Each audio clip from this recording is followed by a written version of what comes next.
गौतम बुद्ध का जीवन ज्ञान, करुणा और सत्य की खोज से परिपूर्ण था। उन्होंने न केवल मानव जीवन के दुखों का समाधान बताया, बल्कि यह भी सिखाया कि कैसे रिश्तों को प्रेम, समझ और मर्यादा के साथ निभाया जाए।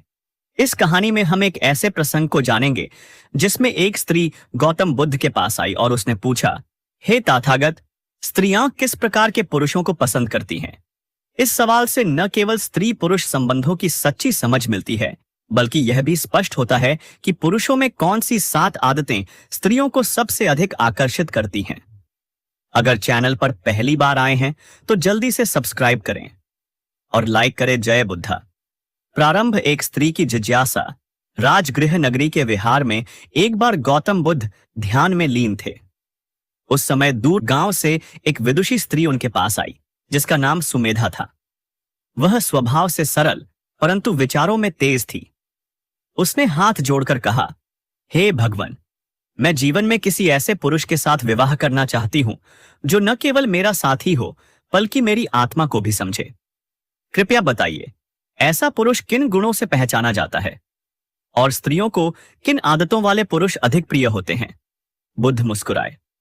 उन्होंने सुमेधा को बैठने का संकेत दिया और कहा, वत्से, यह प्रश्न केवल तुम्हारा नहीं, समस्त स्त्रियों का है।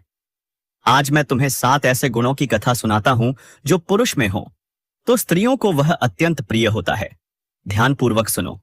पहली आदत, सम्मान देने की कला। कहानी का अंश। गौतम बुद्ध बोले, एक बार श्रावस्ती में एक युवक आता था उपदेश सुनने। वह शांत, विनम्र और हर किसी से आदरपूर्वक बात करता। वह जब भी किसी स्त्री से मिलता, चाहे वह वृद्धा हो, कन्या हो या गृहिणी, वह पहले उन्हें प्रणाम करता और उनकी बात को ध्यान से सुनता। एक दिन उस युवक की भाभी बुद्ध के पास आई और बोली, भगवान, मेरे देवर जैसा पुरुष संसार में कम है। वह मेरे आत्मसम्मान को कभी ठेस नहीं पहुंचाता। उसका यही गुण मुझे प्रिय लगता है। बुद्ध ने कहा, जो पुरुष स्त्री को केवल रूप से नहीं बल्कि उसके अस्तित्व को भी सम्मान देता है, वही सच्चा पुरुष है। दूसरी आदत, धैर्य और संयम। प्रसंग। राजगीर में एक बार बुद्ध के पास एक स्त्री आई। वह रो रही थी। उसने कहा, मेरा पति हर छोटी बात पर क्रोधित हो जाता है, मैं डरती हूं। बुद्ध ने उसे एक कथा सुनाई। कपिलवस्तु के एक वन में एक तपस्वी पुरुष रहा करता था। उसके पास एक पत्नी थी जो अक्सर गलती करती, पर वह पुरुष शांत रहता और उसे प्रेम से समझाता। वर्ष बीते और वह स्त्री इतनी बुद्धिमती हो गई कि गांव की अन्य स्त्रियां भी उससे शिक्षा लेने लगीं। बुद्ध बोले, धैर्य और संयम वह दीपक है जो स्त्री के मन को अंधकार से निकालकर प्रेम की रोशनी में लाता है। तीसरी आदत, सुनना और समझना। उपदेश। बुद्ध ने कहा, स्त्रियां केवल बोलती नहीं, वे चाहती हैं कि कोई उन्हें समझे। जो ध्यान से सुनता है वह उनके हृदय को छू जाता है। एक बार एक भिक्षु ने देखा कि एक स्त्री अपने पति से बार बार कुछ कह रही थी और वह पुरुष बिना ध्यान दिए बस हाँ हाँ करता रहा। वह स्त्री दुखी हो गई, पर जब वही स्त्री बुद्ध से मिली तो बुद्ध ने उसकी पूरी बात ध्यान से सुनी और उत्तर दिया। स्त्री रो पड़ी, आपने मेरी बात सुनी, मेरे जीवन की पहली बार कोई मेरी बात सुन रहा है। गौतम बुद्ध ने कहा, जो पुरुष स्त्री के भावों को सुनता है वह केवल उसके शब्द नहीं, उसके आत्मा को भी समझ लेता है। चौथी आदत, कर्तव्य निष्ठा और आत्मनिर्भरता। प्रसंग। श्रावस्ती के एक गांव में एक युवक रहता था। नाम था चित्त। वह निर्धन था, लेकिन अपनी मेहनत से खेती करता, गायें चराता और परिवार का भरण पोषण करता। उसकी पत्नी ने एक बार बुद्ध से कहा, भगवान, मेरा पति भले ही अधिक नहीं बोलता, परंतु वह कर्मयोगी है। उसकी नजर में कोई काम छोटा नहीं। मैं उसकी ईमानदारी से प्रेम करती हूं। बुद्ध बोले, जो पुरुष अपने जीवन में आत्मनिर्भर हो, स्त्री उसका सम्मान अपने हृदय से करती है, क्योंकि वह जानती है यह पुरुष विपत्ति में भी उसका साथ नहीं छोड़ेगा। पांचवी आदत, सच्चाई और पारदर्शिता। कथा। राजा बिंबिसार की सभा में एक सैनिक था। वह सुंदर नहीं था, न धनवान, पर जब भी कोई स्त्री उससे विवाह का प्रस्ताव देती, वह पहले अपने दोष बता देता। एक दिन एक स्त्री ने कहा, मैं जानती हूं तुम निर्धन हो, परंतु तुमने कभी झूठ नहीं बोला। मैं तुम्हारे साथ जीवन बिताने को तैयार हूं। बुद्ध बोले, स्त्रियां उस पुरुष को पसंद करती हैं जो उन्हें छलता नहीं। सच्चाई ही वह नींव है जिस पर रिश्तों का भवन खड़ा होता है। छठवीं आदत, दया और करुणा। कहानी। एक बार एक वृद्धा ने बुद्ध से पूछा, मेरा बेटा बहुत गुस्सैल है, परंतु एक दिन मैंने देखा कि उसने एक घायल कुत्ते को अपने कंधे पर उठाकर वैद्य के पास पहुंचाया। बुद्ध मुस्कुराए। वत्से, जिस पुरुष के भीतर करुणा है उसके भीतर दिव्यता है। स्त्रियां बाहरी कठोरता से अधिक भीतर की कोमलता से जुड़ती हैं। सातवीं आदत, समर्पण और एकनिष्ठता। प्रसंग। सावती में एक गृहस्थ युवक बुद्ध के पास आया और बोला, भगवान, मैं अपनी पत्नी से प्रेम करता हूं, परंतु मेरा मन अन्य स्त्रियों की ओर भी आकर्षित हो जाता है। क्या मैं अधर्मी हूं? बुद्ध ने कहा, जो मन चंचल है वह न प्रेम को समझ सकता है और न ही आत्मा को। समर्पण वह पुष्प है जो विश्वास की भूमि पर खिलता है। स्त्रियां उसे पसंद करती हैं जो केवल उन्हें देखकर संतुष्ट हो, न कि औरों की ओर ताके। युवक ने सिर झुका लिया और प्रतिज्ञा की कि अब वह केवल अपनी पत्नी को ही प्रेम करेगा। उपसंहार, बुद्ध का अंतिम संदेश। बुद्ध ने सुमेधा की ओर देखा और कहा, वत्से, स्त्रियां हृदय से समझती हैं और पुरुष अगर इन 7 गुणों को अपना ले तो वह किसी स्त्री का मन सहज ही जीत सकता है। 1. सम्मान देना। 2. धैर्य और संयम रखना। 3. सुनना और समझना। 4. कर्तव्यनिष्ठ और आत्मनिर्भर बनना। 5. सच्चाई और पारदर्शिता निभाना। 6. दयालु और करुणामयी होना। 7. एकनिष्ठ और समर्पित होना। यही वे आदतें हैं जो केवल स्त्रियों को नहीं, पूरे समाज को प्रिय होती हैं। सुमेधा की आंखें भर आईं। उसने बुद्ध को प्रणाम किया और वह संतोष और ज्ञान के भाव से अपने गांव लौट गई। प्रस्तावना। एक साधारण प्रश्न। श्रावस्ती नगरी में एक बार वर्षा ऋतु के दौरान बुद्ध अपने शिष्यों के साथ जेतवन विहार में रुके हुए थे। चारों ओर हरियाली, शांति और एक विशेष ऊर्जा का वातावरण था।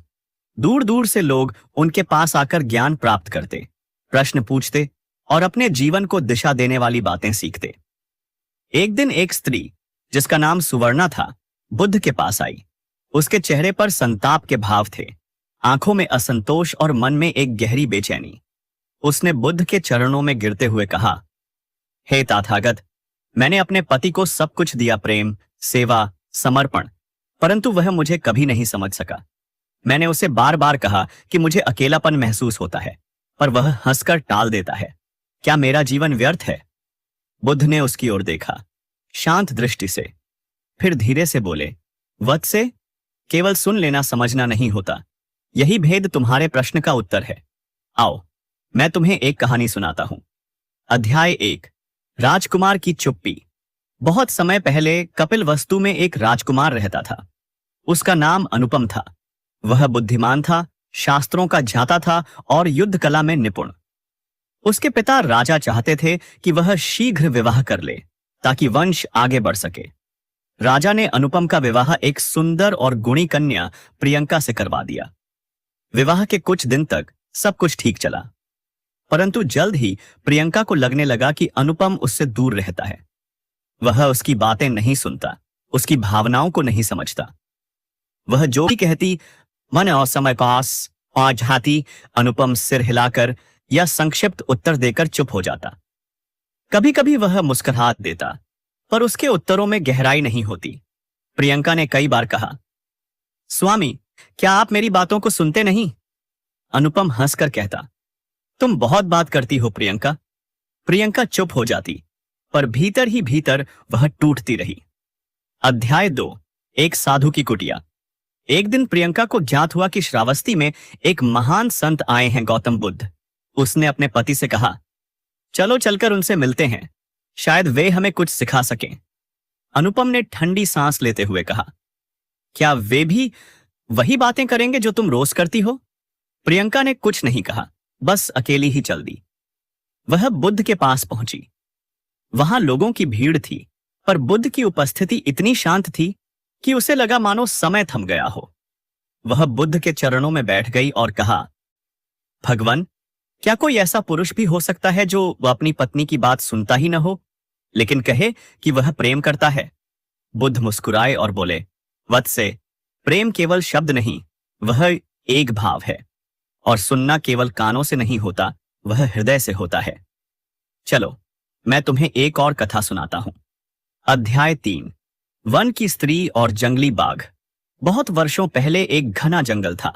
वहां एक स्त्री अकेली रहती थी। नाम था माया। उसका पति युद्ध में मारा गया था। वह हर रोज जंगल में कंद मूल लाती, अपने घर को सजाती और एक प्रार्थना करती, हे प्रभु, मुझे ऐसा कोई भेजो जो मेरी बात सुने, मुझे समझे। एक दिन एक जंगली बाघ उसके घर के पास आया। लोग डरकर भाग गए, पर माया ने उसे देखा और बोली, हे प्रभु, मुझे ऐसा कोई भेजो जो मेरी बात सुने, मुझे समझे। क्या तुम मेरी बात सुनोगे? बाघ चौंका। वह रोज माया के पास आने लगा। वह माया की बातें सुनता, उसकी आंखों में देखता। माया रोती, हंसती, अपने दुख कहती और बाघ चुपचाप सुनता। कुछ महीनों बाद बाघ बीमार हो गया। माया उसके पास बैठी और बोली, तुम बोल नहीं सकते, पर तुम्हारी आंखों ने मेरी आत्मा को सुना है। बुद्ध ने इस कथा को विराम देते हुए कहा, सुनना केवल उत्तर देना नहीं होता, यह मौन में, दृष्टि में और मौन करुणा में छिपा होता है। जो सुनता है वही समझता है। आगे बढ़ने से पहले चैनल की सब्सक्राइब करें और वीडियो की लाइक करें। अध्याय 4। अनुपम का परिवर्तन। प्रियंका की आंखों में आंसू थे। उसने बुद्ध को प्रणाम किया और कहा, आपके मौन ने मेरी आत्मा को छू लिया है। जब वह लौटकर आई तो अनुपम उसे देख चौंक गया। प्रियंका अब शांति से भरी थी, शिकायत नहीं कर रही थी, बस मुस्कुरा रही थी। एक रात अनुपम ने उससे कहा, क्या तुम अब मुझसे नाराज नहीं हो? प्रियंका ने कहा, मैं अब जानती हूं कि शिकायत से कुछ नहीं होता। जिसे समझना है वह मौन में भी समझेगा। अनुपम को रात भर नींद नहीं आई। अगली सुबह वह जेतवन विहार पहुंचा और बुद्ध से पूछा, हे भगवान, मुझे अपनी पत्नी की बातें समझ नहीं आती, पर मैं अब जानना चाहता हूं मैं कैसे सुनना सीखूं। बुद्ध बोले, पहला चरण है मौन। जब तुम अपने भीतर मौन लाओगे, तब तुम दूसरों के शब्दों को महसूस कर पाओगे। अध्याय 5। सुनना एक साधना है। गौतम बुद्ध ने अनुपम को कुछ अभ्यास बताए। एक, सुनो पर उत्तर मत दो तुरंत। जब कोई बोल रहा हो तो अपने भीतर विचार मत बनाओ, केवल ग्रहण करो। 2, उसके हाव भाव को देखो। क्या वह कांप रहा है? क्या उसकी आंखें नम हैं? सुनना केवल कानों से नहीं, दृष्टि से भी होता है। 3, उसकी चुप्पी को भी सुनो। जब वह कुछ न कहे तब भी समझो कि वह कुछ कहना चाहती है। 4, प्रश्न पूछो, आदेश मत दो। तुम क्यों परेशान हो? यह पूछना ज्यादा मायने रखता है, बजाय ऐसे मत सोचो कहने के। अध्याय 6। एक नया रिश्ता। अनुपम जब लौटकर आया तो उसने प्रियंका से कहा, मैंने आज पहली बार तुम्हें देखा है। प्रियंका चौंकी। क्या? अनुपम ने कहा, अब तक मैं तुम्हें केवल सुना करता था, पर आज मैं तुम्हें महसूस कर पाया। तुम्हारे शब्दों के पीछे की पीड़ा, तुम्हारी आंखों की तलाश। प्रियंका की आंखों से आंसू बह निकले। उसी दिन से उनके बीच एक नया रिश्ता प्रारंभ हुआ, एक ऐसा संबंध जो केवल शब्दों से नहीं, समझ से बंधा था। अध्याय 7। बुद्ध का अंतिम संदेश। जेतवन विहार में उस दिन जब प्रवचन का समय आया तो बुद्ध ने एक ही वाक्य कहा, जो सुन नहीं सकता वह जान नहीं सकता, और जो जान नहीं सकता वह प्रेम नहीं कर सकता। शिष्यों ने पूछा, भगवान, क्या सुनना इतना महत्वपूर्ण है? बुद्ध बोले, सुनना ही वह पुल है जो एक आत्मा को दूसरी आत्मा से जोड़ता है। कोई स्त्री हो या पुरुष, यदि तुमने उसे सुन लिया तो तुमने उसका संसार समझ लिया। उपसंहार। सुवर्णा का उत्तर। वह स्त्री सुवर्णा जो बुद्ध से प्रारंभ में मिली थी, अब बुद्ध के चरणों में बैठकर सीख रही थी। उसने भी अपने जीवन में सुनना सीखा और एक बार फिर जीवन को प्रेम और समझ से भर दिया। वह जान चुकी थी, जब कोई हमारी बात को दिल से सुनता है तब हम टूटे नहीं रहते, जुड़ने लगते हैं। गौतम बुद्ध की कहानी। धैर्य और संयम रखना। एक बार श्रावस्ती में जेतवन विहार में गौतम बुद्ध ध्यान में लीन थे। उनका एक प्रिय शिष्य अनिरुद्ध उनके चरणों में बैठा हुआ था, परंतु उसके चेहरे पर उथल पुथल थी। वह लगातार किसी बात को लेकर चिंतित दिखाई दे रहा था। तो दोस्तों, वीडियो को लाइक करें, लें और चैनल को सब्सक्राइब करें। गौतम बुद्ध ने अपनी शांत आंखें खोलकर उसकी ओर देखा और मुस्कुराकर पूछा, अनिरुद्ध, मन में कोई क्लेश है क्या? अनिरुद्ध ने कहा, भगवान, मैं जीवन के हर मार्ग पर चलने को तैयार हूं। तपस्या, उपवास, मौन, ध्यान, परंतु एक ही बात मुझसे नहीं हो पाती, धैर्य और संयम रखना। बुद्ध मुस्कुराए और बोले, वत्स, धैर्य और संयम सबसे कठिन साधनाएं हैं, परंतु यदि यह आ जाएं, तो जीवन में कोई भी कठिनाई तुम्हें हिला नहीं सकती। आओ, मैं तुम्हें एक कथा सुनाता हूं, एक ऐसे व्यक्ति की जो धैर्य और संयम की अग्नि परीक्षा से गुजरकर ही बुद्धत्व के मार्ग पर चला। अध्याय 1, युवक सुधाकर और उसका क्रोध। पुराने समय की बात है। मगध राज्य के एक गांव में सुधाकर नाम का एक युवक रहता था। वह अत्यंत परिश्रमी था, परंतु बहुत जल्दी क्रोधित हो जाता। उसकी यह आदत उसे हर जगह कठिनाई में डाल देती। वह खेत में काम करता तो जरा सी असफलता पर औजार पटक देता। घर पर कोई सलाह देता तो चिढ़कर बोल पड़ता। गांव में उसे गुस्से वाला युवक माना जाने लगा था। एक दिन उसकी मां ने उससे कहा, बेटा, मेहनत तो तुम करते हो, परंतु धैर्य नहीं है तुम में। जो संयम नहीं रखता वह अपने ही श्रम को नष्ट कर देता है। पर सुधाकर ने उत्तर दिया, मैं क्रोधित नहीं होता मां, बस मुझे अधूरापन बर्दाश्त नहीं होता। अध्याय 2, साधु का अपमान। एक दिन गांव में एक साधु आया। वह वृक्ष के नीचे बैठा था, शांत और स्थिर। लोग उसके पास जा जाकर प्रश्न पूछ रहे थे। सुधाकर भी वहां पहुंचा और बोला, हे साधु, बताइए कि जीवन में सफलता कैसे पाएं। साधु ने उसे ऊपर से नीचे देखा और बोला, धैर्य रखो, उत्तर समय देगा। सुधाकर को यह उत्तर पसंद नहीं आया। उसने क्रोधित होकर कहा, क्या तुम उत्तर नहीं जानते या मुझे टाल रहे हो? साधु ने कुछ नहीं कहा, बस मुस्कुरा दिए। सुधाकर चिढ़कर वहां से चला गया। अध्याय 3, जीवन की पहली चोट। कुछ वर्षों बाद सुधाकर का विवाह हुआ और वह परिवार के साथ जीवन जीने लगा, परंतु उसका स्वभाव अब भी वैसा ही था। यदि पत्नी देर से भोजन देती तो वह झल्ला उठता। यदि बच्चा रोता तो चुप कराने के बजाय चिल्ला देता। एक दिन उसकी पत्नी रोती हुई मायके चली गई। उसकी मां ने कहा, बेटा, जीवन में धैर्य नहीं तो प्रेम भी नहीं टिकता। अब सुधाकर को पहला झटका लगा। उसने अपने जीवन की ओर देखा, मेहनत, तेजी, परंतु शांति नहीं। अध्याय 4, बुद्ध से भेंट। सुधाकर ने तय किया कि वह श्रावस्ती जाकर बुद्ध से मिलेगा। वह कई दिनों तक चला, तपती धूप, पथरीला मार्ग, परंतु इस बार उसने धैर्य नहीं खोया। जब वह जेतवन विहार पहुंचा तो बुद्ध ध्यान मग्न थे। भीड़ थी, शिष्य थे। वह घंटों प्रतीक्षा करता रहा, पर बुद्ध बोले नहीं। एक शिष्य ने कहा, तुम क्यों बैठे हो? शायद आज दर्शन न हो। सुधाकर ने कहा, मैं तब तक बैठूंगा जब तक तथागत स्वयं मुझे न बुलाएं। मैं यह सीख चुका हूं कि प्रतीक्षा ही पहला धैर्य है। रात होते होते बुद्ध ने अपनी आंखें खोलीं और दूर से सुधाकर को देखकर कहा, वत्स, आओ, आज तुमने पहला पाठ सीख लिया, प्रतीक्षा की तपस्या।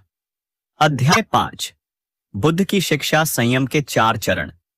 सुधाकर ने प्रणाम किया और कहा, भगवान, मेरा स्वभाव बहुत चंचल है। मैं क्षण में ही धैर्य खो देता हूं। मुझे संयम कैसे आएगा? बुद्ध बोले, वत्स, संयम कोई अचानक नहीं आता। वह 4 चरणों में आता है, सुनो और समझो। पहला चरण, प्रतिक्रिया को रोकना। बुद्ध ने कहा, जब कोई तुम्हें अपशब्द कहे तब पहले प्रतिक्रिया मत दो। अपने भीतर मौन लाओ, यही संयम का आरंभ है। सुधाकर बोला, पर जब भीतर आग लगती है तब कैसे रोकें? बुद्ध बोले,